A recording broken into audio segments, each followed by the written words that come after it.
Pada hari Rabu, tanggal 6 Desember tahun 2017, Presiden Amerika Serikat Donald Trump menyampaikan satu pidato penting, pengakuan Yerusalem sebagai ibu kota negara Israel.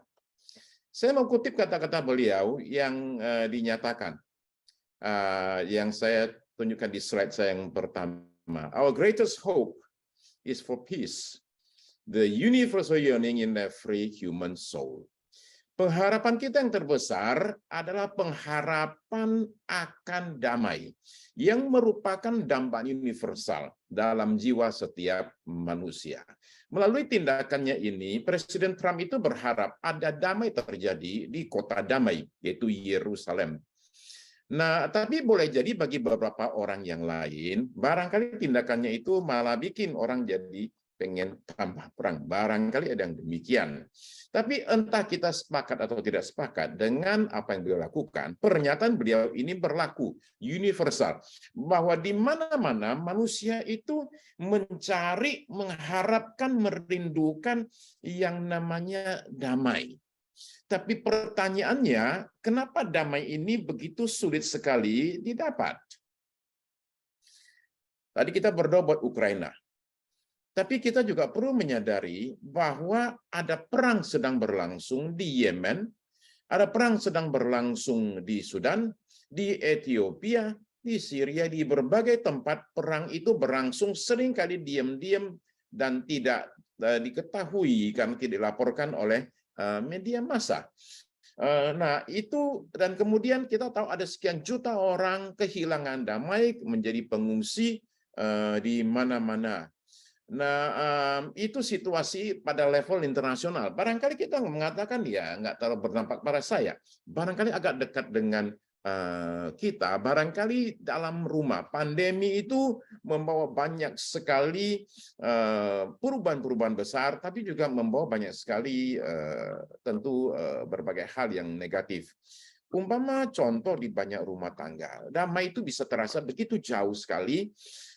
Percekcokan terjadi, pertengkaran jadi makanan sehari-hari, terjadi kekerasan fisik. Saya tunjukkan umpama contoh yang namanya shadow pandemic.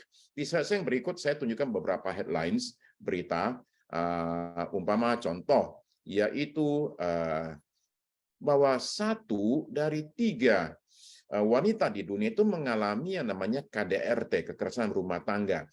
Itu dinyatakan oleh UN Women. The shadow pandemic. Sewaktu pandemi terjadi, terjadi juga peningkatan kekerasan terhadap wanita. Nah, itu dinyatakan juga oleh majalah Time dan di Alabama University. Ternyata dipantau di seluruh dunia terjadi peningkatan kekerasan di rumah tangga. Nah, ini berlaku juga bukan hanya kepada para wanita. Di rumah sakit Tan Tock Seng di Singapura, di bagian unit ANI-nya, accident and emergency-nya itu ditemukan bahwa ternyata serangan dari istri terhadap suami ternyata juga meningkat itu. Itu sesuatu hal yang seringkali juga tidak dilaporkan karena dianggap hal yang adalah memalukan. Nah, jadi kekerasan meningkat termasuk di rumah. 22 tahun lalu ketika saya belajar terapi keluarga di Singapura, yang menganjurkan saya belajar itu Dr. Josan Andorai mengatakan bahwa nanti kalau habis belajar kembali ke Jakarta pasti akan kekurangan waktu untuk ngurusin keluarga bermasalah, dan itu benar sekali. Nah, tapi tidak hanya kita bicara dalam konteks hubungan kita ke luar saja, tapi hubungan kita ke dalam, pada diri kita sendiri. Damai itu seringkali hilang dalam diri banyak orang. Kekhawatiran, ketakutan, rasa bersalah, dendam, sakit hati itu ada banyak di hati banyak manusia. Saya menemukan satu hal yang unik, menyedihkan ketika pandemi, yaitu bahwa yang datang ke ruang konseling saya itu umurnya itu makin muda. Jadi sekarang yang datang konseling itu bukan lagi umur 20 tahun ke atas, tapi 20 tahun ke bawah. Dan gangguannya itu biasanya mirip-mirip, yaitu banyak sekali ada unsur kecemasan. Jadi kita melihat suatu pandemi lain terjadi dalam jiwa manusia, bukan di badan manusia, yaitu pandemi hilangnya damai. Nah, bagaimana cara manusia menyelesaikan masalah hilangnya damai dalam kehidupannya ini nih? Nah, yang pertama-tama manusia mencoba mengusahakan damai dengan mendirikan namanya PBB, Polisi Dunia, Persatuan Bangsa-Bangsa. Perang Dunia Kedua itu memakan korban sekitar 70 sampai 85 juta manusia. Separuhnya itu ada di Asia. 3% penduduk dunia meninggal gara-gara perang tersebut. Jadi para pemimpin bangsa mengatakan begini, wah ini jangan sampai terulang lagi, yuk kita usahakan tidak terjadi perang lagi, yaitu dengan jalan kita mendirikan namanya PBB. Tetapi saya bisa tunjukkan melalui slide berikut bahwa ternyata konflik itu sejak tahun 46 sampai sekarang itu justru semakin meningkat. Cuma bentuknya itu beda. Oh, rupanya saya nggak ada ya. Oke, nggak apa-apa. Slide-nya rupanya miss. Anyway, Bapak Ibu sekalian, manusia itu berusaha tunjukkan mengupayakan damai dengan jalan umpama contoh perundingan. Dengan memakai himbauan. Kadang berhasil tapi seringkali gagal. Nah, apakah tidak ada jalan yang lain untuk supaya ada damai di hidup kita dan di dunia ini? Jawabannya satu-satunya jalan adalah dengan kehadiran yang namanya Raja Damai. Kita diberitahu oleh Nabi Yesaya bahwa yang lahir di malam Natal 2000 tahun lalu itu dikenal dengan beberapa sebutan. Yesaya 9 ayat yang ke-5. Yesaya 9 ayat yang ke-5. Sebab seorang anak telah lahir untuk kita. Seorang putra telah diberikan untuk kita, lambang pemerintahan ada di atas bahunya. Dan namanya disebutkan orang, satu, penasihat ajaib, dua, Allah yang perkasa. Jelas sekali, bayi yang lahir ini bukan bayi biasa. Dia adalah Allah yang perkasa, dia adalah Bapa yang kekal, dan dia adalah Raja Damai. Nah, kata damai ini dalam bahasa Ibrani adalah shalom. Shalom ini adalah harmoni. Jadi ketika Bapak Ibu berkata kepada seorang satu yang lain mengatakan shalom, atau dalam bahasa Arabnya menjadi salam, yang kita ambil dalam bahasa Indonesia, kita sebenarnya memohonkan suatu situasi, mendoakan orang yang kita ajak bicara itu sesuatu harmoni dalam hidupnya yang mengandung 4 unsur. Yang pertama adalah bahwa manusia ini punya hubungan yang harmonis dengan Allah sebagai penciptanya. Tidak hanya di situ. Shalom itu mengatakan saya juga punya damai dalam diri saya. Saya punya damai dengan sesama saya, dan kemudian saya punya shalom dengan lingkungan saya. Nah, semua harmoni ini ada sebelum manusia jatuh dalam dosa. Dan ketika manusia jatuh dalam dosa, semua ini menjadi berantakan. Hubungan antara manusia dengan Allah itu menjadi kacau, dengan diri sendiri juga kacau, dengan manusia lain kacau, dengan lingkungan kacau. Problem kita adalah begini Bapak Ibu sekalian. Ketika kita bicara soal adanya damai ini, kita hanya melihat satu sisi, yaitu bahwa manusia punya masalah dengan manusia lain. Itu problem kita. Sementara dimensi damai itu sangat amat besar, kita hanya fokus ke satu sisi. Kalau saya damai dengan sama saya akan mendapat namanya damai. Tapi tidak demikian menurut konsep Alkitab. Konsep Alkitab mengatakan bahwa damai bisa terjadi pada 4 sisi tadi itu. Nah, mari kita bicara, Bapak Ibu sekalian. Pertama, damai dengan Allah. Ketika Raja Shalom, yaitu Mesias, itu datang, pertama-tama dia memperdamaikan manusia dengan Allah sendiri. Mari kita baca Roma pasal 5 ayat 10 sampai 11. Sebab jikalau kita ketika masih seteru, kata ini perlu diperhatikan nih. Ini kata bahasa Indonesia lama nih. Seteru itu artinya musuh. Jadi ketika masih musuh diperdamaikan dengan Allah oleh kematian anaknya, lebih kita yang sekarang telah diperdamaikan pasti akan diselamatkan oleh hidupnya. Dan bukan hanya itu saja, kita malah bermegah dalam Allah oleh Yesus Kristus Tuhan kita, sebab oleh Dia kita telah menerima pendamaian itu. Jadi Bapak Ibu sekalian, sebenarnya masalah utama, akar masalah umat manusia itu bukanlah dia berantem dengan sesamanya. Masalah utama manusia adalah dia berantem dengan penciptanya. Itu masalah utama, akarnya itu ada di situ. Nah, sebagian orang memusuhi Allah dengan terang-terangan. Semua perintah Allah, dia langgar semua. Yang nggak boleh, dia justru lakukan. Yang dianjurkan, nggak dia lakukan. Ini melawan secara terang-terangan, lakukan semua dosa. Nah, orang yang demikian mungkin berkata begini, mana mungkin saya bisa diperdamaikan dengan Allah, sementara seumur hidup saya melawan Dia. Ya. Nah, jawaban Alkitab adalah tidak ada dosa yang terlalu besar yang tidak bisa diampuni oleh Tuhan. Nah, beberapa orang lagi bukan melawan Allah menjadi musuh Allah terang-terangan, tapi mereka bahkan tidak sadar mereka ini musuh Allah. Dan mereka berkata begini, saya kan hidup baik-baik. Saya nggak pernah ribut sama orang, nggak pernah bikin susah sama orang. Saya jalankan tugas saya sebagai apa yang menjadi fungsi saya di rumah tangga, di kantor, sebagai warga negara. Masa Allah anggap saya musuh? Kenapa sih Allah itu suka cari-cari musuh? Nah, saudara-saudara sekalian, bukan begitu. Mari perhatikan satu hal yang penting, bahwa orang-orang yang demikian itu bukanlah musuh dalam arti musuh yang harus dibinasakan.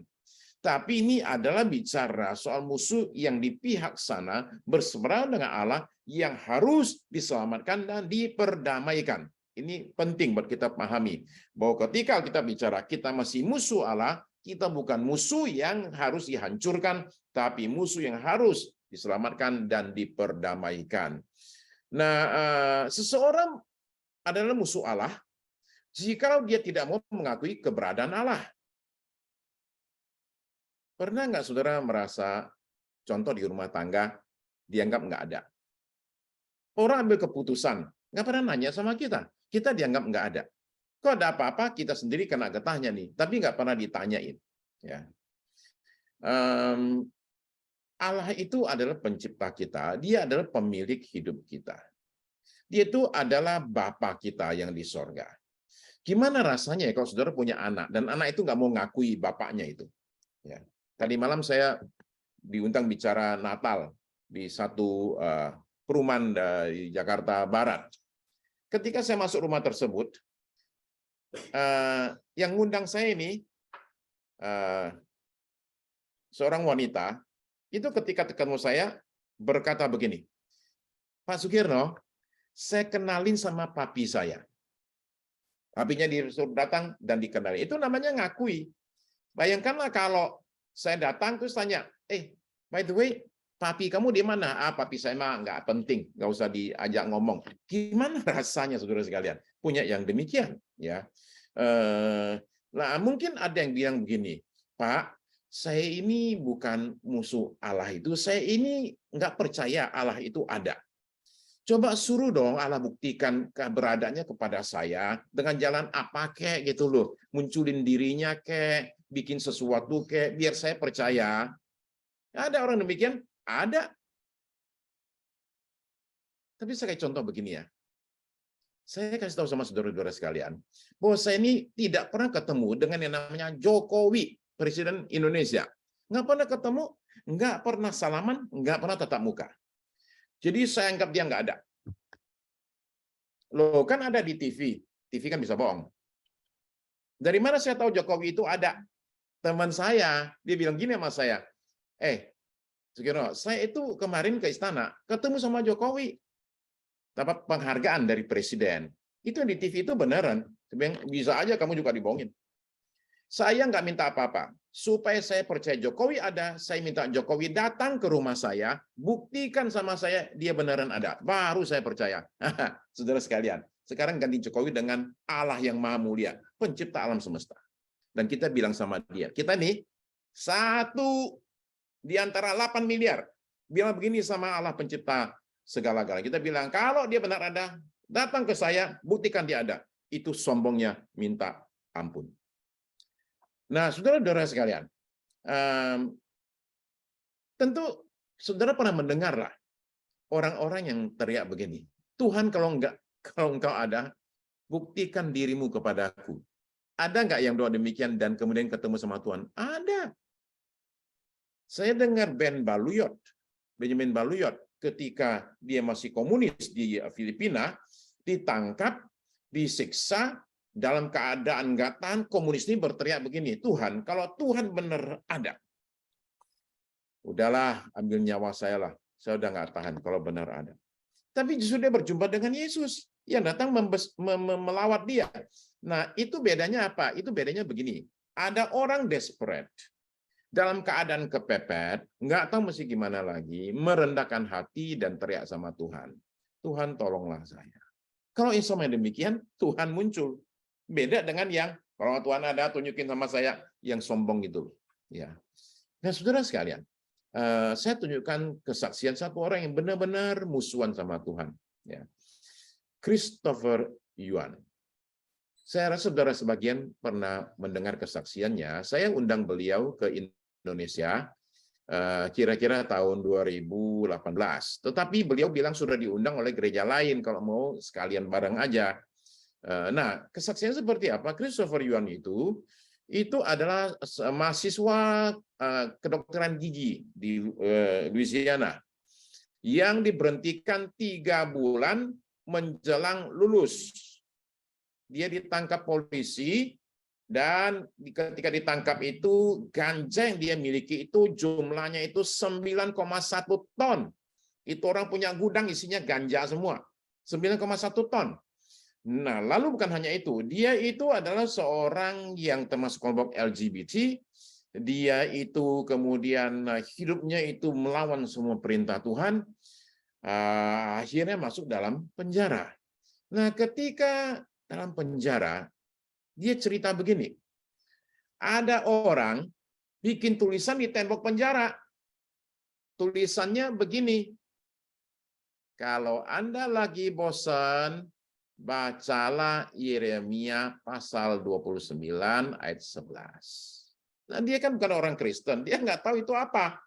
Dia cari Alkitab Gideon, dan dia bilang itulah ayat yang membuat saya bertahan selama di penjara beberapa tahun.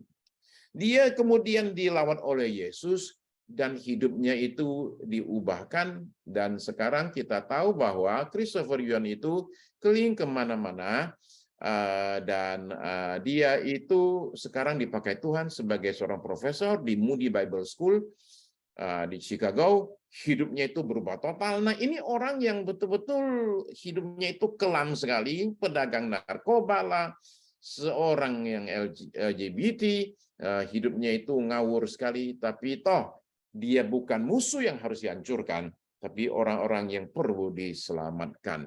Bahkan orang separah begini pun tetap bisa diperdamaikan dengan Allah. Tapi saudara-saudara sekalian, penting kita pahami satu hal, bahwa hubungan dengan Allah itu diperbaiki nomor 1. Setelah itu baru yang lain bisa dipulihkan. Terbukti dari kasus Christopher Yuan. Orang tuanya sudah mau cerai, sudah mau pisah nih. Lalu kemudian anak bermasalah. Mamanya bertobat, papanya bertobat. Hubungan mereka berdua pulih. Tapi pulih dengan ke atas dulu. Baru satu dengan yang lain. Nah, Christopher sendiri akhirnya pulih dengan orang tuanya setelah dia tinggalkan orang tuanya itu ketika dia terima Yesus. Jadi nomor 1, Bapak Ibu sekalian, adalah kita ini pulihkan hubungan kita dengan Tuhan. Nah, seseorang juga bisa menjadi musuh Allah kalau dia tidak mau mengakui dan menerima karyanya. Dengan kata lain, nggak tahu terima kasih. Saya beritahu sama anak saya ketika wisuda kemarin. Saya bilang begini, Ezek, di Tiongkok sana, itu kalau wisuda, bunga itu lakunya bukan main. Wah, toko bunga panen besar. Nah, itu bunga kasih siapa? Bukan buat yang lulus. Bukan. Buat siapa? Buat orang tuanya yang bayarin dia. Orang tuanya patut dikasih bunga, jangan anaknya. Ya. nggak nangkap juga itu anak, nggak beliin saya bunga juga tuh. Ya, maksud saya nyindir dia biar dia tahu gitu, nggak juga itu. Oh gitu ya, oh gitu ya. Dia sampai terima kasihnya pakai cara yang lain. Oke, ya. Nah, saudara-saudara sekalian, Allah itu memberikan kepada kita banyak sekali matahari gratis, udara gratis, banyak hal yang gratis-gratis, dan banyak orang tidak tahu terima kasih. Seseorang adalah musuh Allah jikalau dia itu melanggar hukum-hukum Allah, dia izinkan dosa dalam hidupnya. Nah, Bapak Ibu sekalian, beberapa orang mengatakan begini, saya nggak suka loh sama Tuhan itu aturannya banyak sekali. Saudara-saudara sekalian, kita tiap hari keluar rumah aja kena aturan kok. Nyetir aja pakai aturan, nggak pakai aturan, nggak nyampe kita ke tujuan, di tengah jalan mati. Ya, hidup itu semua ada aturan.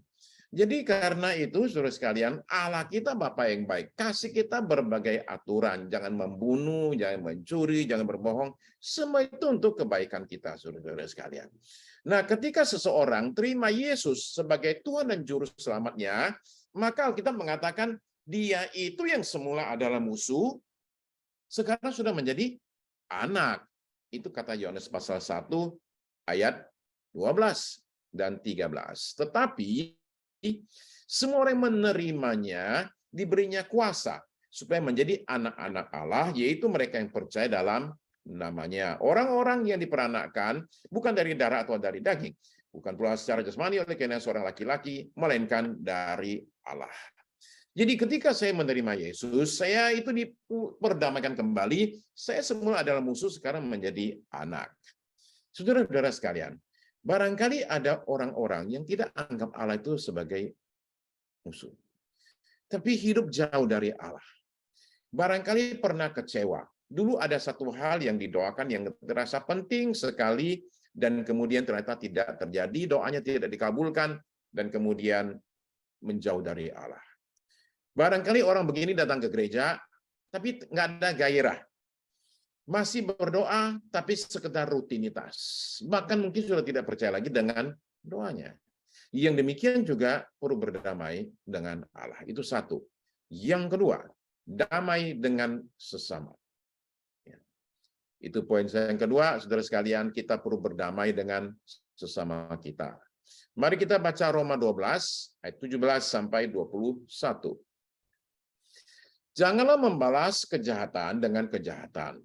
Lakukanlah apa yang baik bagi semua orang. 18 penting. Sedapat-dapatnya, kalau hal itu bergantung padamu, hiduplah dalam perdamaian dengan semua orang. Saudara-saudaraku yang kekasih, janganlah kamu sendiri menuntut pembalasan, tapi berilah tempat kepada murka Allah, sebab ada tertulis, pembalasan itu adalah hakku. Akulah yang akan menuntut pembalasan, firman Tuhan. Tetapi jika seterumu, musuhmu lapar, berilah dia makan. Jika ia haus, berilah dia minum. Dengan berbuat demikian, kamu menumpukan bara api di atas kepalanya. Janganlah kamu kalah terhadap kejahatan, tetapi kalahkanlah kejahatan dengan kebaikan. Bapak Ibu sekalian, setelah berdamai dengan Allah, kita berdamai dengan sesama. Ada banyak hal dalam hidup ini bisa bikin kita berantem sama sesama kita. Mungkin itu tetangga kita, tapi barangkali tetangga dalam arti yang tidur di sebelah kita. Orang bisa terluka karena hal yang remeh, sepele, sampai hal yang berat. Ada orang sebel sama saya karena saya suruh dia nunggu sebentar, hanya kira-kira 5 menit. Dia minta didoakan, saya bilang sebentar ya, doain dulu yang lain yang sudah nunggu duluan. Itu orang nggak terima loh, marah sama saya dan bilang gini, pendeta nggak benar. Orang minta didoakan, dia suruh tunggu. Masalahnya saya suruh dia tunggu, karena saya doain yang lain yang sudah duluan. Itu orang buru-buru kayaknya, dia minta didahulukan. Ketika nggak didahulukan, dia bilang bye-bye. Ya. Nah, ada orang bisa demikian, saudara sekalian. Kadang-kadang hal yang serius yang lain bisa terjadi, ya, atau berbagai hal terjadi, luka terjadi. Nah, itu tembok. antara manusia, dibangunlah tembok yang tidak kelihatan yang memisahkan, yang membuat kita sama seorang itu berasa ada jarak. Mungkin itu pasangan kita, mungkin itu siapapun juga, berasa aja mau ngomong sama dia nggak enak, mau jalan sama dia nggak nyaman, itu tembok pemisah. Nah, saudara-saudara sekalian, kunci untuk hal demikian ini adalah pengampunan, ya. Nah, pengampunan itu saya tahu adalah sesuatu yang ketika dibicarakan itu gampang, melakukannya itu susah. Jika ada orang yang bilang pengampunan itu gampang, itu orang saya ketok, saudara sekalian. Saya ketok kepalanya itu, dia bilang gampang. Kayak dia belum mengalami saja itu. Pengampunan itu susah. Kalau yang diampuni, itu nggak sadar kesalahannya. Pengampunan itu berat kalau yang mau diampuni itu masih ngulang perbuatannya. Pengampunan itu tidak gampang jika luka itu dalam sekali. Bedanya dalam itu seperti apa? Umpama, saudara sekalian, kita ditipu orang $100. Beda nggak dengan ditipu $100.000?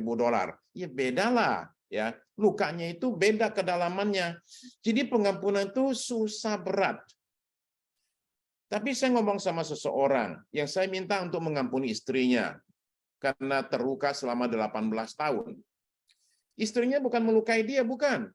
Istrinya itu lakukan sesuatu yang melukai seseorang. Ya, adik daripada suaminya ini. Dan 18 tahun berlalu, itu suami tetap ingat itu semua. Saya bilang sama dia, untuk nganjurnya ampuni, dia bilang berat, tidak bisa. Saya bilang gini, Pak, pengampunan itu berat. Tapi saya kasih tahu sesuatu yang lebih berat lagi, yaitu tidak mengampuni. Itu lebih berat. Saya bilang simpel sekali. Saya mau tanya, kita baru pertama kali ketemu hari ini. Saya mau tanya, bagaimana kesehatan Bapak? Dia jawab dengan satu kata, hancur. Ya, 18 tahun menyimpan racun dalam jiwanya. Ya apa nggak hancur kesehatannya? Nah, jadi Bapak Ibu sekalian, ketika Tuhan Yesus itu mengajar kita berdoa, dia mengajar kita doa namanya Bapa Kami. Itu ada di Matius 6 ayat 12, ini ada kalimat penting. Dan ampunilah kami akan kesalahan kami, seperti kami juga mengampuni orang yang bersalah kepada kami. Lalu Tuhan kita lakukan sesuatu yang unik. Dia berikan penjelasan tentang doa ini, tapi hanya satu bagian. Bagian yang mana? Yang ini, ayat 12 ini. Dia kasih penjelasan di ayat 14 dan 15. Dia berkata begini, di ayat berikutnya. Karena, katanya, jikalau kamu mengampuni kesalahan orang, Bapamu yang di surga akan mengampuni kamu juga. Tetapi jikalau kamu tidak mengampuni orang, Bapamu juga tidak akan mengampuni kesalahanmu. Nah, saudara perhatikan ya, satu hal yang penting di sini. Bahwa pengampunan itu sedemikian pentingnya di mata Allah, sehingga dia, tanda kutip, setengah maksa untuk kita mengampuni sesama kita. Dengan dia mengatakan begini, bahwa dia hanya akan mengampuni kita kalau kita mengampuni sesama kita juga. Saya nggak akan bahas kisahnya di Matius 18, Bapak Ibu sekalian tahu ayatnya ya, tentang dua orang hamba yang berhutang. Nah, jadi saudara-saudara sekalian, sekalipun pengampunan itu berat, saya mengatakan ampunilah. Kenapa? Karena mengampuni itu bermanfaat untuk tubuh kita. Sudah terbukti, sudah diselidiki riset demi riset, bahwa orang yang mengampuni itu mengalami kesembuhan. Menyimpan sakit hati itu bikin orang sakit secara fisik. Pengampunan itu bermanfaat bukan hanya buat tubuh kita, tapi juga buat jiwa kita. Damai hadir lagi. Pengampunan bukan hanya berguna untuk fisik tubuh kita, untuk jiwa kita, tapi juga buat roh kita, kerohanian kita. Hubungan dengan Allah itu diperbaiki ketika kita mengampuni sesama kita. Tapi Bapak Ibu sekalian, seumpama pengampunan itu nggak ada manfaatnya sama sekali. Saya berkata kita tetap perlu mengampuni. Kenapa? Karena kita sendiri adalah orang-orang yang juga perlu pengampunan. Ya. Saya juga ada bikin salah. Saya juga orang yang perlu diampuni. Untuk itu saya perlu mengampuni orang lain. Ya. Nah, saudara-saudara sekalian, pengampunan itu adalah langkah pertama. Saya mengampuni orang yang bersalah kepada saya. Lalu ada langkah yang kedua, extending forgiveness, yaitu di mana saya sekarang berusaha damai tidak hanya dengan mengampuni si orang tersebut, tapi saya mengupayakan perdamaian. Itu yang dimaksud oleh Paulus. Upayakanlah katanya perdamaian. Ayat 18 di Roma 12 tadi mengatakan, sedapat-dapatnya kalau hal itu bergantung kepada kamu, hiduplah dalam perdamaian dengan semua orang. Ini yang namanya rekonsiliasi. Saya berusaha hidup berdamai dengan semua orang. Tapi perhatikan kalimatnya nih. Sebisa mungkin, sedapat-dapatnya. Kalau hal itu bergantung pada kamu, kamu itu usahakan hidup berdamai dengan semua orang. Jadi kalau orang yang melukai saya itu berniat untuk berdamai dengan saya oleh firman Tuhan diwajibkan untuk menerima perdamaiannya. Ya. Tapi kalau saya ingin damai sama orang dan dia nggak mau, nggak akan terjadi. Yang namanya rekonsiliasi itu selalu dua pihak, nggak bisa satu pihak. Saya mau, sana nggak mau, nggak akan terjadi. Tapi at least, paling tidak saya sendiri sudah bereskan dalam diri saya sudah mengampuni orang tersebut. Dan ketika saya mengampuni, dia tidak usah tahu, nggak ada hubungannya sama dia. Pengampunan itu adalah antara saya dengan Tuhan. Rekonsiliasi adalah antara saya dengan sesama saya. Dua hal yang berbeda. Ya. Jadi bisa tidak orang mengampuni tanpa rekonsiliasi? Bisa nggak? Bisa terjadi. Kenapa? Sana nggak mau. Ya, sana nggak mau, nggak terjadi rekonsiliasi tersebut. Jadi Bapak Ibu sekalian, Roma 12 jelas sekali. Ya, kita mesti hidup dalam perdamaian, terutama dengan orang-orang di sekitar kita. Kita mesti rekonsiliasi dengan sesama kita. Saya tunjukkan slide berikut ya. Saya kurang tahu saudara-saudara kenal nggak dengan dua orang ini, Bob dan Audrey Meissner. Bob dan Audrey Meissner ini adalah pembicara. Mereka punya acara TV sendiri. Suatu pasangan yang harmonis di TV tampil bersama-sama, bicara banyak hal. Yang sebelah kiri itu adalah keluarganya. Nah, perhatikan tidak, anaknya itu ada 4 orang, 3 laki, 1 perempuan. Yang 3 laki itu, Bapak Ibu perhatikan ya, ada yang unik enggak? Ada yang beda enggak? Ada, yang paling kanan itu, yang paling kecil. Itu unik. Kelihatan sekali dia beda dengan yang 2, yang pirang. Ini hitam rambutnya dan face-nya semua menunjukkan perbedaan.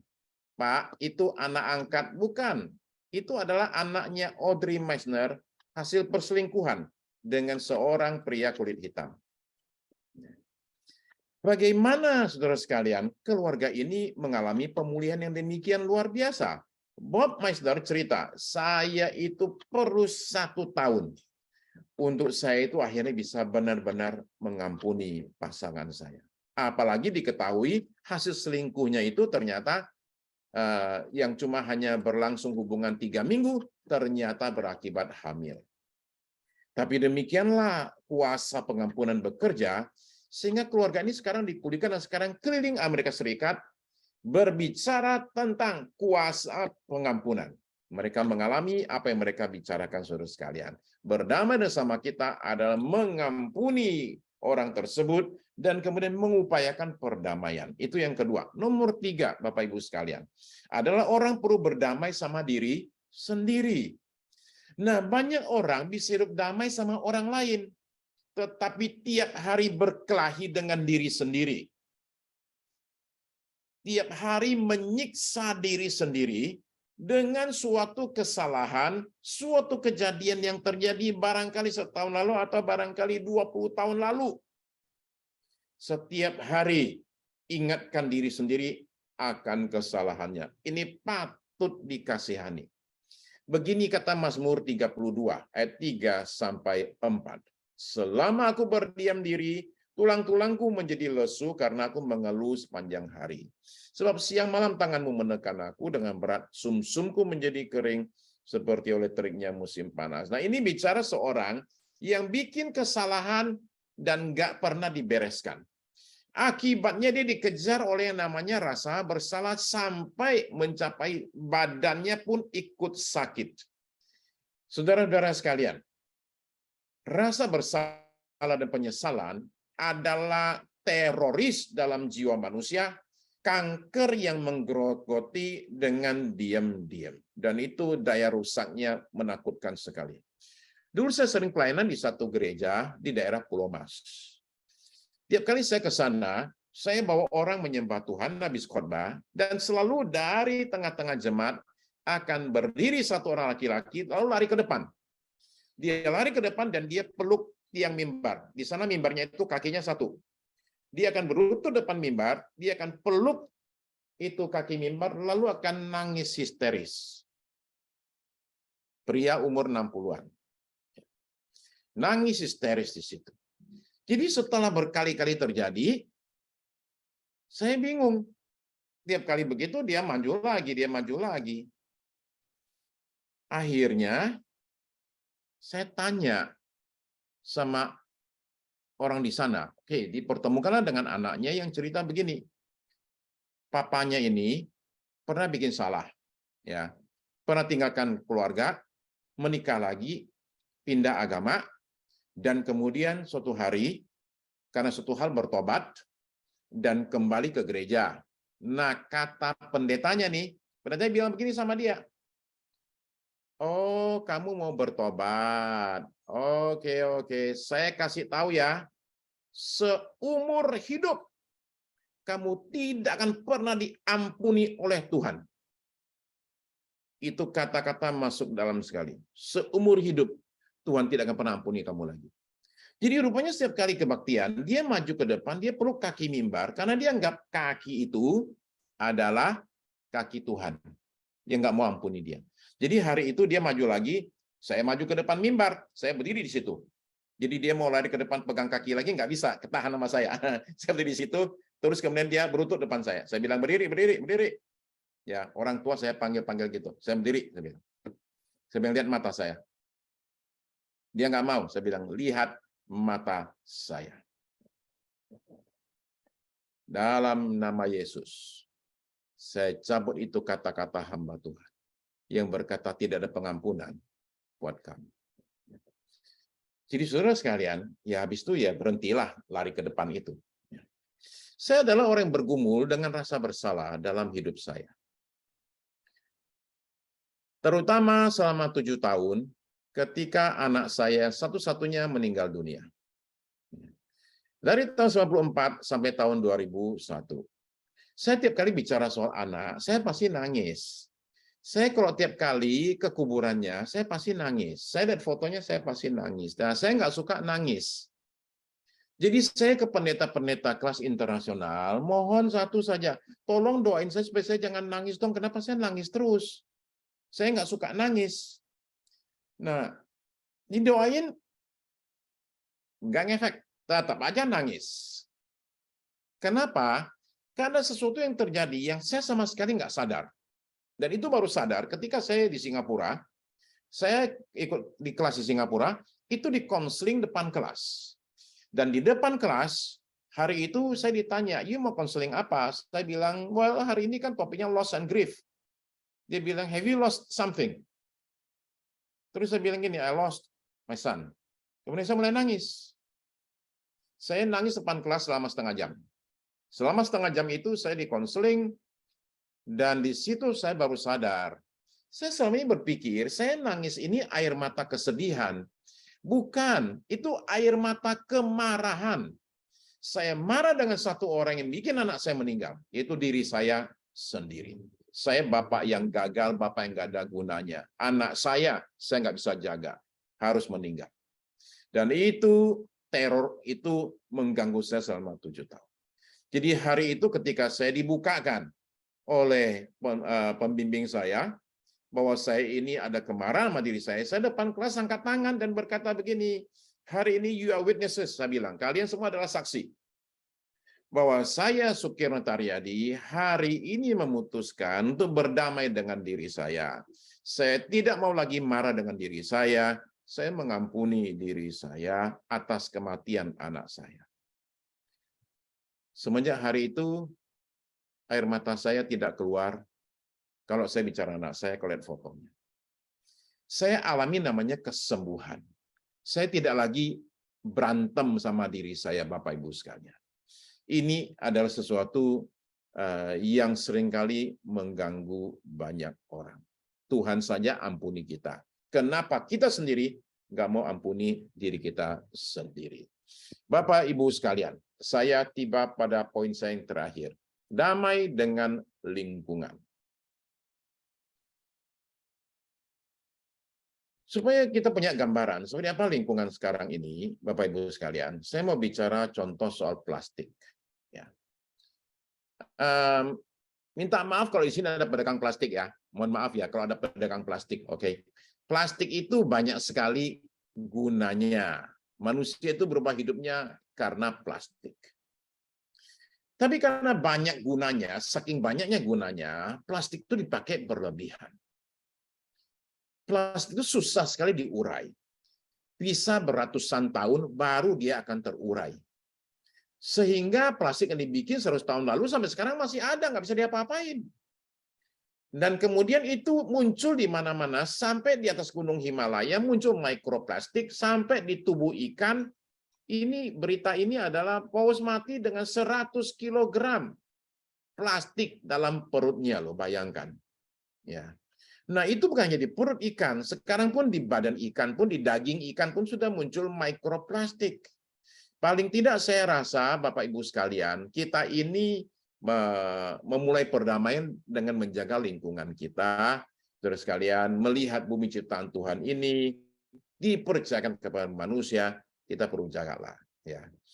Nah, saya tahu Wahyu. Wahyu itu salah satu isinya adalah bencana lingkungan yang dikerjakan oleh Tuhan. Yesus membuka segel demi segel dan isinya bencana semua. Saya tahu itu dari segi teologis, Bapak Ibu sekalian.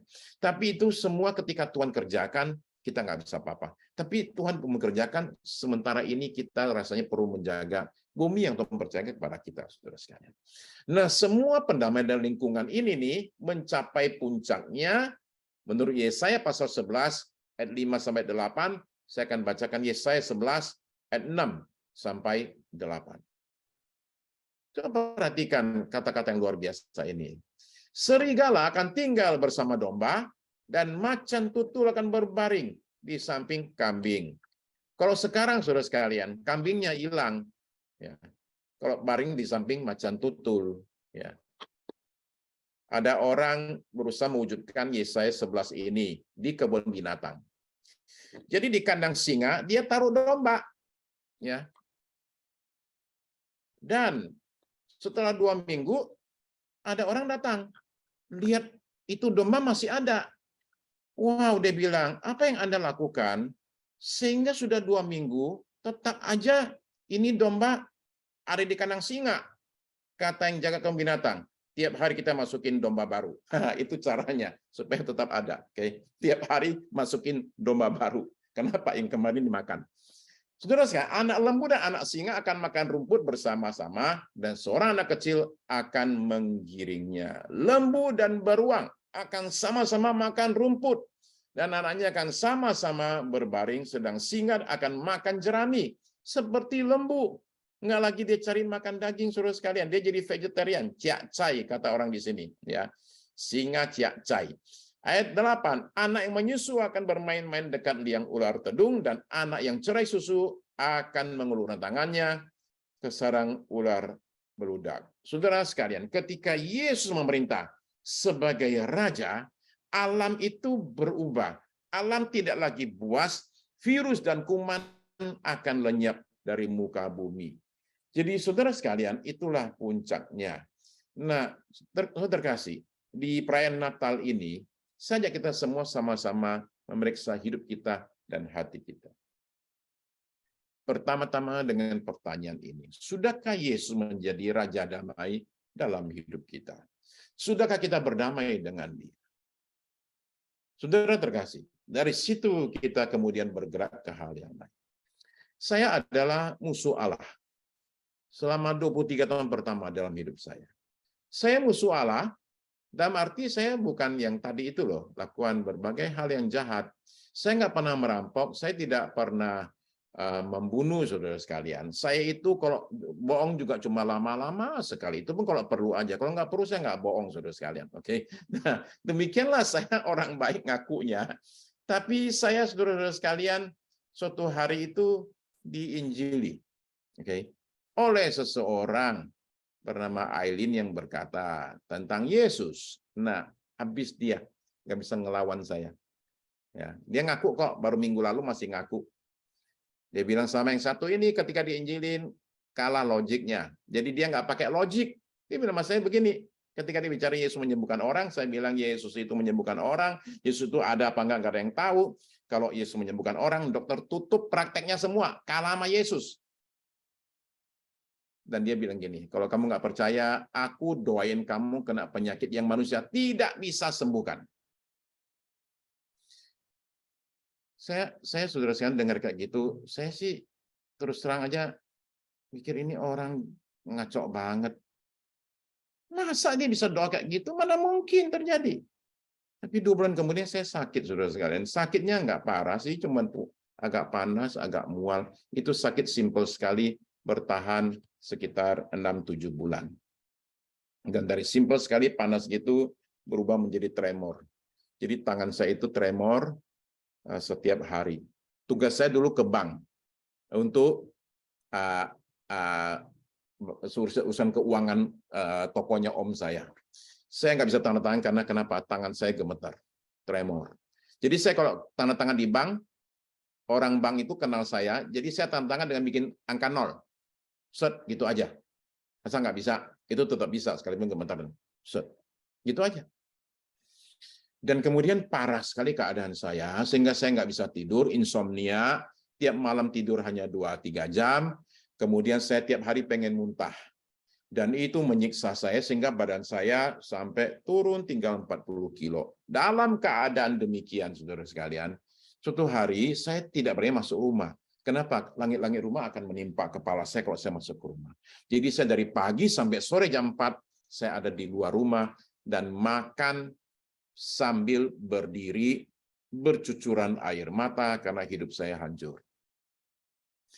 Jam 4 saya makan, saya masih ingat itu kejadian, saudara sekalian. Saya makan, itu kejadian berarti sekitar 30 sekian tahun yang lalu. Saya makan daging maling, daging itu kaleng itu, yang dibikin sup, kasih ke sayur, saya makan.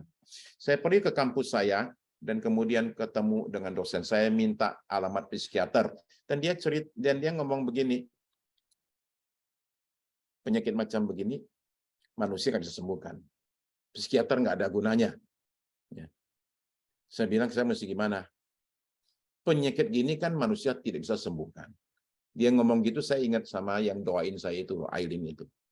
Makanya Aileen kemudian saya kawinin, saudara sekalian, ya, karena dia doain saya, yaudah saya kawinin aja dia, jadikan istri aja. Terus mesti gimana? Kalau mau sembuh, pergi ke gereja, cari pendeta, baca Alkitab. Saya punya problem saya adalah nggak punya Alkitab, nggak pernah ke gereja, dan paling benci sama namanya pendeta. Masalah pertama. Masalah kedua adalah, yang ngomong itu, suruh saya ke gereja itu namanya Haji Ahmad Dardiri. Pak Haji suruh saya ke gereja. Itu saya problem sekali. Karena itu saya nggak ke gereja. Saya nggak cari pendeta. Saya nggak suka pendeta. Karena saya nggak nyari pendeta, pendeta nyari saya. Ada pendeta datang ke toko, mau beli kayu.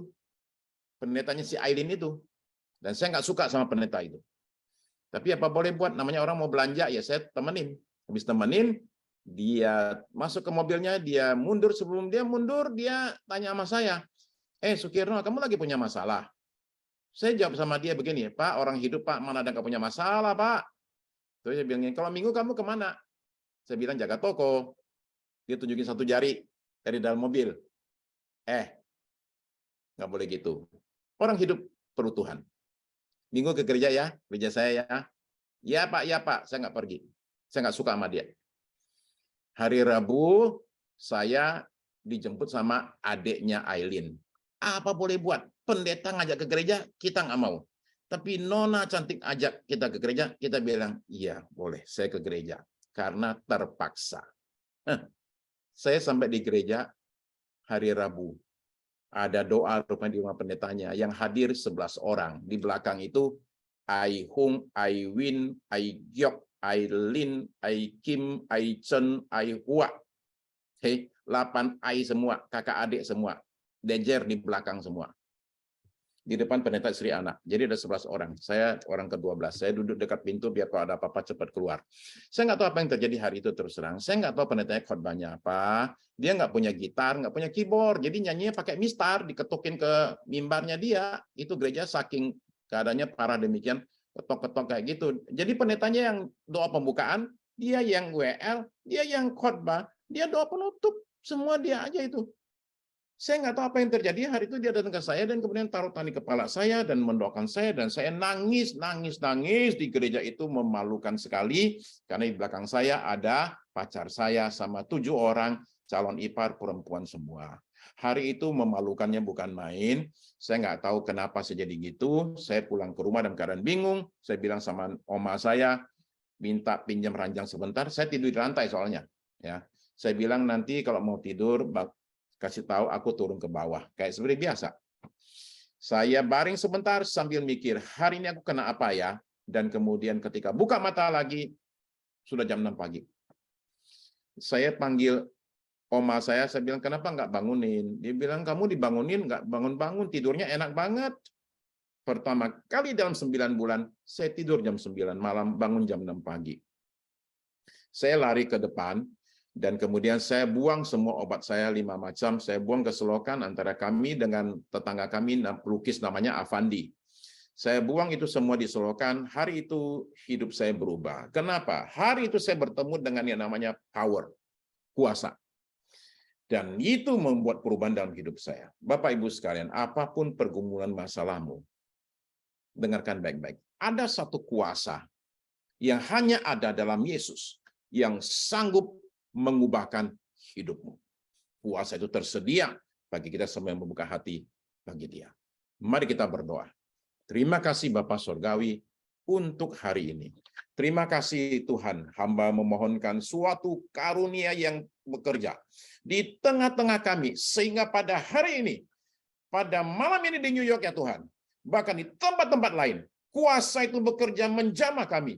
Sehingga pada hari ini, siapa yang membuka hatinya untuk Engkau ya Tuhan, kuasa-Mu itu bekerja dalam nama Yesus. Sehingga ya Tuhan, yang sakit disembuhkan, yang susah dihiburkan ya Tuhan, yang terikat dilepaskan di dalam nama Yesus. Kuasa dalam nama-Mu ya Tuhan, bekerja dengan nyata di tengah-tengah kami, dalam diri kami, sehingga kami alami kuasa dalam nama Yesus bekerja dalam diri kami, membawa damai dalam hidup kami, dalam hubungan kami, dan membawa terang dalam hidup kami. Terima kasih di dalam nama Tuhan Yesus Kristus. Kami terima berkat ini. Amin. Amin.